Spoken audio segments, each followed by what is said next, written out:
You are a crown jewel in the city of Detroit. They love you there. He's one of the greatest right-handed hitters of all time. Basically, the rest of his contract, $32 million owed to him next year. And then after that, there's a buyout of around $8 million. So $40 million guaranteed to Miguel Cabrera.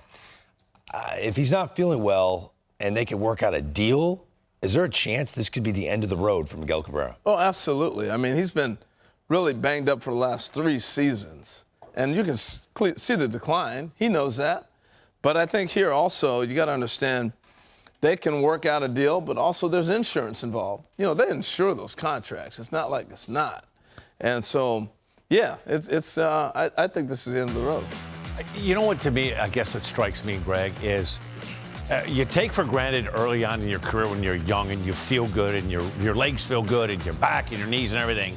And I'm imagining, I call it, you get tired of fighting the fight. You get tired of getting to the ballpark and you have to get there early and get through treatment.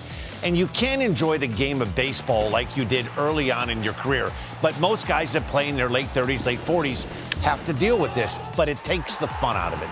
It takes the fun out of it when you have to get there early and you're getting ice packs and heat packs and you're going into the trainer and you're doing a lot of things to get ready. It takes the fun out of baseball. And you got to think this has been in his mind when he accepted the commissioner's option to come to the All-Star game? Yeah. You don't just go, okay, I'll come to the All-Star game, and I still got 2 more years to play. With Albert Pujols, who's announced he's retiring at the end of the year. Yeah. And this was Miggy at the Midsummer Classic. Really soaked it in, talked to all the young players. He enjoyed himself. Yeah, he's great. But he's turning 40 in April. And, you know, he came up on the IT set in great spirits, and he always is. But maybe seeing Albert, talking to Albert while they were there, kind of got this whole idea brewing that Miggy should call it a career. If he does decide to do this, I hope it happens relatively soon in terms of the announcement, because he deserves a gigantic send-off from every location the Tigers play in. I like that. Right? Yeah. Look, he's reached every milestone he needed to reach. He got the 3,000 hits. He reached the home run mark he wanted to get to. And, yeah, the send-off is important. I think it is. For a guy like this, what he's done to the game, he's going to be an ambassador as he continues on.